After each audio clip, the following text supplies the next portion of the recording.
서울숲공원은 도시공원인데요. 우리가 흔히 부르는 뒷산과는 다르게 산책만 하는 것이 아니라 문화활동을 즐기는 공간이기도 해서 깨끗하게 유지하려니 치울 것, 버릴 것들이 많이 생겨납니다. 저희는 공원 안에 버릴 것은 없다라는 생각을 항상 하려고 합니다. 물론 생활 쓰레기의 경우 일반 쓰레기로 갈 수밖에 없지만 서울숲 안에서 발생하는 물질들을 그냥 버리는 것이 아니라 다시 사용하고 자원화해서 공원과 환경에 모두 이로울 수 있도록 사용 가능한 쓰레기를 찾아내고 이들을 재활용함으로써 결과적으로는 공원에서 발생하는 폐기물의 양을 줄이고 불필요한 자원의 낭비를 막기 위함입니다. 공원에서 가장 중요한 자원은 역시나 나무에서 나오는 부산물들인데요. 매년 떨어지는 낙엽들과 나뭇가지 그리고 열매까지도 모두 서울숲의 자원으로 재활용되고 있습니다.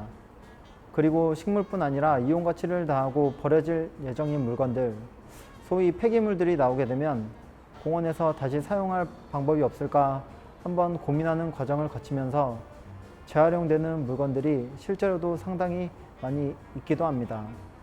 서울숲은 말씀드린 거 말고도 이것저것 가리지 않고 이용할 수 있었던 건 다 사용해 보려고 시도했던 것 같아요.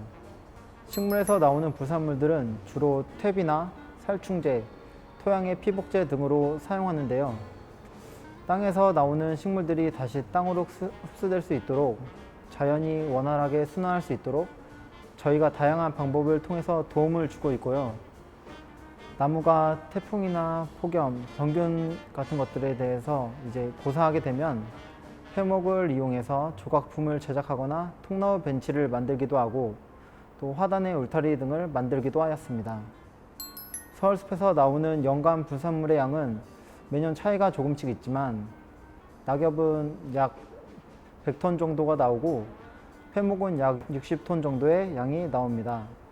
저희도 2018년까지는 경기도에 위치해 있는 양묘장으로 낙엽을 보내면 알아서 처리해 줬는데요. 2019년에는 보내려고 하니까 갑자기 해당 장소도 낙엽이 포화 상태에 이르러 더 이상 낙엽을 받을 수 없게 되었다고 하더라고요. 그러니까 어쩔 수 없이 저희도 모아둔 낙엽을 처리하는데 돈을 주고 버렸던 적이 있었어요. 그 비용만 해도 수백만 원이었습니다. 저희는 이 사건을 계기로 전에부터 작게 소량으로 실험하고 있던 낙엽을 이용한 퇴비화의 비중을 대폭 늘리게 되었어요. 덕분에 2020년과 2021년을 거치면서 낙엽을 퇴비로 만드는 양이 점점 증가하였고 2021년에는 공원에서 떨어지는 모든 낙엽을 100% 퇴비화하여 낙엽 처리에 대한 고민과 비용을 아낄 수 있었습니다. 그리고 서울숲에서 만든 낙엽 퇴비의 성분 검사까지 실시하였고 실질적인 효과까지 입증받아 현재는 너무나 잘 사용하고 있습니다.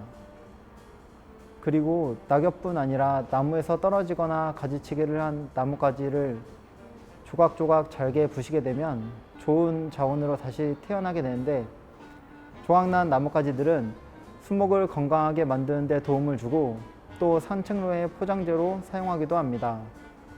이들은 부식되면서 토양의 퇴비 역할까지 하는 유용한 자원이지요. 가로수로 많이 식재되어 있는 은행나무는 가을철 멋진 노란 단풍을 볼 수 있고 서울숲도 은행나무길이 멋지게 잘 조성되어 있습니다. 그런데 단점이 가을만 되면 은행나무가 떨어져 악취로 인한 민원이 많이 들어오는데 냄새만큼이나 은행나무의 열매는 살충 효과가 우수하기도 합니다. 그래서 저희는 은행나무 열매를 가공해서 천연 살충제를 만들어서 사용 중이고 은행열매 말고도 돼지감자와 미국 자리공 또한 살충 효과가 좋은 식물인데요. 다양한 천연 살충제를 만들어서 나무의 병충해 방제 작업에 또한 사용하고 있습니다. 서울숲에는 외부 단체에서 후원을 받아 조성한 다양한 정원들이 곳곳에 있습니다. 직원들이 직접 계획에서부터 시공까지 참여하기도 하는데요.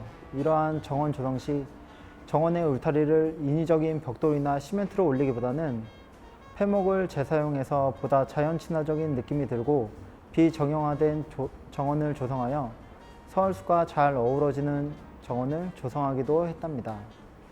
그리고 죽은 메타세카의 기둥을 이용해서 자연 친화적인 벤치를 만들어 보기도 하고 꽃을 포인트로 전시하기도 해서 꽃이 마치 나무에서 피어난 듯이 간단하지만 생기 있는 작품이 된 것 같습니다. 그 외에도 통나무와 떨어진 나뭇가지를 이용해서 사슴 가족을 만들기도 했는데요.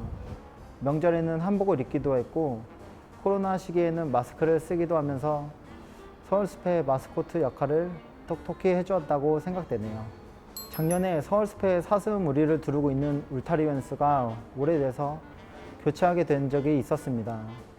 여기서 말뚝 방부목 수백 개가 발생했는데 이를 처리하는 비용을 계산해 보면 수백만 원에 달하는 금액이었지만 서울숲의 시설팀에서 폐말뚝을 재사용하겠다고 하더라고요. 이 폐말뚝은 추후에 보행로의 경계목으로 사용하기도 하였고 오솔길의 상층로를 만드는데 사용해서 공원이 한결 엣지 있어 보이고 또 깔끔해졌습니다.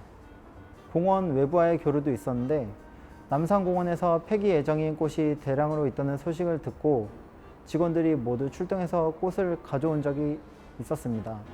당시에는 꽃을 옮기고 설치하는데 그 작업이 힘들었지만 서울숲의 거울 연못과 함께 전시되어서 너무 이쁘고 기억에 남는 그런 작업이었습니다.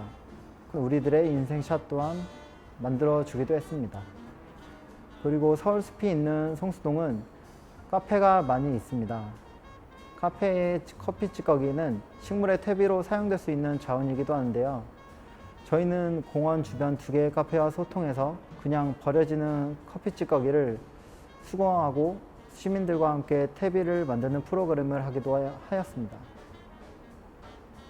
앞서 얘기한 것들은 그냥 버리면 지나칠 수도 있는 일들인데 공원의 부족한 부분이나 빈 공간을 채우기 위해 플러스 알파의 다양한 시도들을 하기에 가능했던 것 같고 이 모든 활동들이 서울숲 컨서번시가 있었기에 가능했던 일인 것 같네요. 우리는 서울숲에서 근무하며 앞으로의 5년 그리고 10년 뒤에 존재할 서울숲공원을 그리며 지속가능한 서울숲공원을 만들기 위해 다양한 시도와 노력을 해왔습니다. 앞으로도 숲이라는 단어가 퇴색되지 않도록 본래의 모습을 잘 이어나갔으면 좋겠고 앞으로도 서울숲이 만들어낸 자원을 풍부하게 잘 사용하길 바랍니다. 감사합니다.